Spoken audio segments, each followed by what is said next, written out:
I was researching 19th century architecture for a different project entirely when I noticed something in a photograph of the Philadelphia City Hall. The doorways, 12 feet tall, maybe 13. Ornate, yes, beautiful certainly. But practical, for whom? And once I noticed it there, I couldn't stop seeing it everywhere else. Boston, New York, London, Paris, Melbourne. Buildings cascading across my screen, each one revealing the same impossible proportions. Orphanages with 12-foot doors supposedly built for abandoned children who couldn't possibly open them. Floor-to-ceiling windows, furniture, desks, chairs, beds, proportioned for bodies that don't exist in our records. The pattern repeated across continents, across cultures, across what we're told were completely separate civilizations, with no contact, no shared building codes, no reason to build the same way. Yet there they were, the same impossibly large doors, the same towering windows, the same furniture designed for people who simply don't exist in our history books. This raises a simple but critical question. Who were they building for? Let's start with what we can measure, what we can photograph, what exists undeniably in our cities today. Grand Central Terminal in New York, windows 60 feet high, the Keleti railway station in Budapest, doorways you could drive a carriage through standing up, the Palacio de Correos in Mexico City, ceilings that dwarf anyone standing beneath them. For a post office, Melbourne's Flinders Street station, the Gare du Nord in Paris, Chhatrapati Shivaji Terminus in Mumbai, railway stations you might say. Public buildings meant to inspire awe. Fair enough. But what about the residential architecture? The apartment buildings of St. Petersburg with their 15-foot doorways. The townhouses in Boston's Back Bay with ground floor windows that begin 8 feet off the pavement. The ordinary commercial buildings across San Francisco, Chicago and Montreal, where the first floor alone has 20-foot ceilings. The official explanation is simple. It was the style of the era. The Beaux-Arts movement, neoclassical revival, architectural ambition. But the official explanation collapses here. Style doesn't explain engineering necessity. You don't add 6 feet to every doorway and triple your glass and heating costs just for style. You don't excavate deeper foundations and create massive structural complications that make buildings exponentially more expensive simply because it looks nice. But, okay, let's assume they did. If you've made it this far, you're probably thinking, old buildings are grand, so what? Here's what. The furniture matches. Across museums, look at the furniture catalogues from the 1800s. Not the miniature reproductions we have now, but the originals. Beds 8 feet long, chairs with seats 3 feet off the ground, dining tables where a modern person would struggle to reach their plate. Desks built for people who would have to be 7, 8, 9 feet tall to use them comfortably. Before you say, rich people liked big furniture, ask yourself, why? Why would you build a chair you'd need a step stool to sit in? Why would you commission a bed you'd rattle around in like a child? These weren't display pieces locked away in museums during their time. They were residential furniture. Furniture people used. And that's where the scale becomes impossible to ignore. Now we arrive at what kept me awake at night when I first started piecing this together. The buildings I'm describing weren't constructed over centuries as architectural knowledge slowly spread. They appeared in a remarkably compressed time frame, roughly 1850 to 1920, 70 years, during which we're told that cities across 6 continents separated by oceans and mountain ranges and political hostilities all independently decided to build structures with ceilings between 15 and 40 feet high, install doorways averaging 10 to 14 feet, use window proportions requiring glass panes up to 20 feet tall, incorporate ventilation systems suggesting much larger lung capacities, include stairways with risers too tall for modern building codes. All of this happened, we're told, organically. Different architects, different cultures, different empires, different motivations, but the same impossible scale. Let's be specific here. Let's talk about staircases, because staircases don't lie. Modern building codes specify a maximum riser height of 7.75 inches because human biomechanics don't vary much. Our legs are the length they are, our stride is what it is. Yet in buildings from this 70-year window, you'll find grand staircases with 12-inch risers, 14-inch risers, steps that require the average person to genuinely climb rather than walk. Not in every building, mind you, that's the strange part. You'll find normal staircases, servant staircases, back staircases, what we might call secondary access points. These have normal proportions, 7-inch risers, human-scaled doors, but the main staircases, the primary entrances, built for someone else. The pattern repeats with unsettling precision, buildings with two scales of architecture. One for whoever the structure was ostensibly for, and one for whoever it was actually for. Once you see it, you can't unsee it. This is where the investigation turns from architectural curiosity to something darker, something stranger, something that makes the silence surrounding these buildings feel less like oversight and more like deliberate erasure. Because there are photographs, not many. Most have been dismissed as hoaxes, as carnival tricks, as fraudulent giant displays meant to draw crowds at county fairs and travelling exhibitions. But the dismissal comes too quickly, too uniformly, too completely. Let me show you what I mean. There's a photograph from the 1870s of a man named Captain Martin Van Buren Bates and his wife Anna Swan, 7 feet 11 inches and 7 feet 5 inches respectively, according to official records. There are numerous accounts, documented in newspaper articles from the 1800s, of giant skeletons being discovered during construction projects, mining operations and archaeological digs throughout North America. 7 feet, 8 feet, 9 feet, sometimes larger. The articles describe the discoveries in detail. Many of these accounts mention the skeletons being sent to institutions for study. And then, nothing. The Lovelock Cave discoveries in Nevada, 1911. Remains measuring between 8 and 10 feet, explained away, reburied, records gone quiet. There are dozens of these photographs from the mid to late 1800s. Dozens. Men and women standing 7, 8, 9 feet tall, sometimes individually, sometimes in groups, sometimes with normal-sized people for comparison, making the scale undeniable. And here's the strangest part. They're always dressed in ordinary clothes, not performing costumes, not sideshow attire, but standard Victorian-era fashion. Suits that fit, dresses with proper proportions, as if tailors regularly made clothes for people twice the average height, as if it was normal. The deeper I went into this research, the more I encountered a wall of absence. Not denial, not argument, just nothing. Medical records that should exist don't. Census data with height recordings gone. Photography studios that specialized in these portraits burned down with suspicious regularity. Museum collections that once held skeletal remains of unusually tall individuals quietly donated away to private collectors or lost in floods, fires, mysterious administrative errors.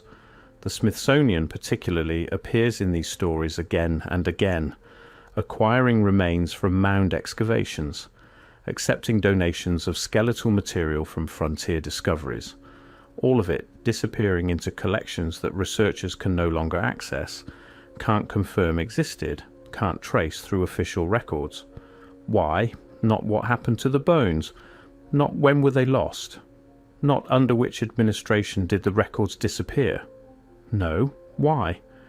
If these were simply tall people, outliers, medical anomalies, pituitary cases, why the systematic removal from public knowledge? Why aren't there extensive medical studies from the era? The Victorians documented everything. They measured skulls, catalogued physical specimens, created vast archives of human biological variation.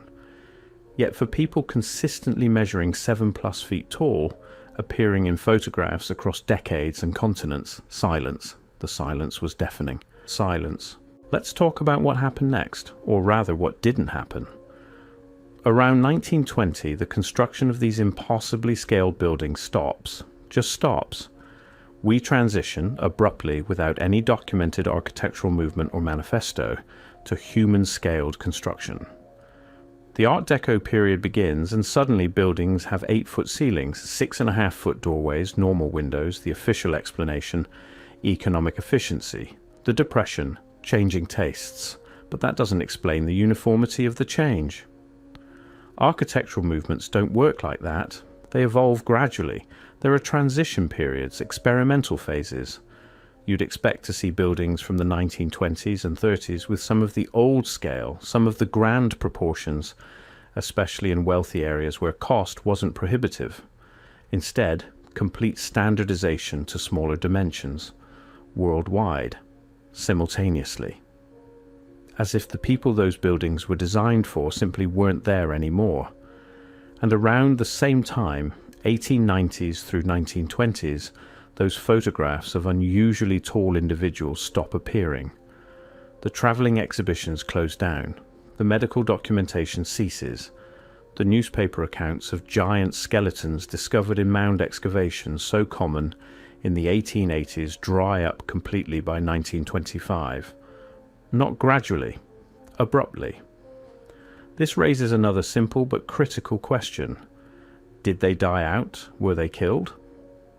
Did something happen between 1890 and 1920 that removed an entire subset of the human population from public life so completely that within a single generation we forgot they existed, or did we choose to forget? There's one more piece of evidence that haunts me. Building maintenance records from the early 20th century. Not the construction records, those are mostly gone or inaccessible, but the modification records, the receipts and invoices for alterations made to these grand structures as they were converted for modern use. Doorways lowered, false ceilings installed, window panes replaced with smaller units, staircases rebuilt with additional landings to reduce riser height. Thousands of buildings across dozens of cities, all modified in the same ways, all within the same 30-year window. The invoices exist, the contractors exist, the before and after photographs exist. What doesn't exist is any explanation for why these modifications were necessary. The documents simply describe the work: lower doorway from 13 feet 4 inches to 7 feet 0 inches. Install drop ceiling to reduce room height. No explanation, no stated purpose, just the quiet, systematic work of making buildings fit the people who inherited them. Because that's what it was, wasn't it? Inheritance. We didn't build these structures, we moved into them, we scaled them down, we made them fit, and then we wrote histories that explained how we built them, how they were always meant for people our size, how the grandeur was just aesthetic ambition. The evidence suggests something much larger. So, who were they? The photographs suggest people between 7 and 10 feet tall, not grotesque, not misshapen, not suffering from the pituitary gigantism that affects modern exceptionally tall individuals. Look at the photographs carefully, when you can find them. These people have proportionate features, normal facial structure, no signs of the joint problems, the cardiovascular issues, the shortened lifespans that characterize acromegaly. They look healthy. They look like they were supposed to be that size. And if the buildings are any indication, there were a lot of them, not a handful of medical curiosities scattered across continents, but a population large enough to warrant entire cities built to their scale. Public buildings, residential architecture, furniture industries, tailoring establishments, infrastructure. You don't build infrastructure for anomalies, you build it for populations. The question becomes, what happened to that population? There are no mass graves, no documented plague, no war that specifically targeted the exceptionally tall, no explanation, in other words, for why a group large enough to necessitate continent-spanning architecture would completely disappear from historical record within 2 generations. Unless someone wanted them disappeared, unless their existence contradicted a historical narrative someone was building. Unless the someone who inherited those buildings didn't want awkward questions about who built them first. The term Tartaria appears on maps from the 15th through 19th centuries. designating vast territories across Central Asia, Siberia, sometimes stretching into Eastern Europe. Official history tells us it was a catch-all term, a label for regions Europeans didn't fully understand. But those maps are remarkably detailed for regions supposedly unknown. They show cities, infrastructure, political boundaries, trade routes. And when you compare the architectural style of those mapped cities, when you can find photographs or drawings, the scale matches. The proportions match, the impossible grandeur matches. Then, around 1775, Tartaria begins disappearing from maps, not gradually, not as exploration revealed it to be something else, just gone, replaced with the current geopolitical divisions we know today. Russia, Mongolia, China, Kazakhstan, as if an entire civilization was reclassified out of existence. And here's what keeps me up at night. The timeline matches. Tartaria disappears from maps, 1775 to 1850. The great construction boom of impossibly scaled buildings, 1850 to 1920. The photographs of unusually tall individuals, 1850 to 1920. The systematic modification of those buildings to human scale, 1920 to 1950. The complete erasure of those individuals from medical and historical record, 1920 to present. What if we didn't build those cities? What if we inherited them? What if the great fires that destroyed so much of San Francisco, Chicago, Boston, London, and dozens of other cities in the late 1800s weren't accidents but something else entirely? What if we were covering our tracks? The strangest part of this entire investigation isn't the missing records or the modified buildings or even the vanished photographs. It's the silence. Try to discuss this in academic circles. Try to publish research on the anomalous proportions of 19th century architecture. Try to get access to the Smithsonian's archived skeletal collections from mound excavations. Doors close, emails go unanswered, appointments get cancelled, not with hostility, not with argument, just silence, as if there's nothing to discuss, as if the questions themselves are improper. Why? If this is all coincidence, all misinterpretation, all the product of overactive conspiracy theorizing, why not just explain it? Why not provide the architectural records that show these buildings were always meant for people our size? Why not produce the medical studies explaining the population of 7 to 10 foot individuals as a known genetic variation? The absence of explanation functions as its own answer. They don't explain because they can't. Not without raising more questions. Not without pulling threads that unravel the entire narrative of the Industrial Revolution, urban development, the settled history of human civilization. So they stay silent, and we're left with buildings that don't fit, doorways built for giants, photographs of people who shouldn't exist, and a civilization called Tartaria that appeared on maps for 4 centuries before being quietly erased. I've shown you the doors, the windows, the furniture, the photographs, the timeline, but I haven't answered the question that matters most. What else did we lose? If these buildings weren't built by us, they were built by someone with capabilities we can't fully explain. The engineering alone, the stone cutting, the precision, the sheer logistics of moving materials that massive, requires either technology we don't have record of, or a population whose physical capabilities exceeded our own. And if that population existed, if they built those structures, what else did they know? What was in the buildings that burned? What was in the libraries we're told were destroyed in accidental fires? What knowledge did those medical specimens contain that made someone decide they needed to disappear from public collections? We live in their cities. We walk through their doorways, modified to fit us but originally built for them. We look up at their ceilings, we stand dwarfed in their halls, and we call them our history. But what if they're not? What if we're just the inheritors, the people who moved in after? The civilization that wrote new histories to explain what we found, because the truth, that we didn't build any of this, was too destabilizing to admit. I started this investigation with a simple observation. The doorways don't fit. I'm ending it with a question that has no comfortable answer. Who were we taught to forget? Not why, not how, not when exactly, or under what circumstances, but who? Because somewhere in the gap between those towering doorways and our standardized 8-foot ceilings, between the photographs of 7-foot tall Victorians and the complete absence of such individuals today, between maps showing Tartaria and maps showing its absence, somewhere in that gap is a population that built infrastructure for themselves and then vanished so completely that we inherited their world and called it our own. The doors remember, even if we don't. Look up next time you enter a building from that era. Really look. Measure the proportions. Ask yourself who could comfortably use that space without modification. Then ask yourself why we're not supposed to ask. The buildings are still there. The photographs exist if you know where to look. The evidence persists, scattered and suppressed, waiting for someone to assemble it into a pattern. And the pattern, once seen, cannot be unseen.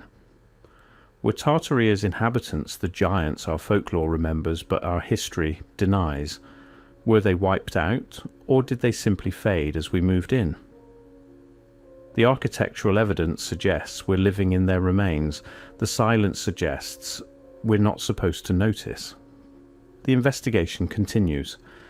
If you've seen something, an unusual photograph, a family story, an architectural detail that doesn't fit, document it, share it, before it disappears like everything else, because they want us to stop asking. And that's exactly why we can't.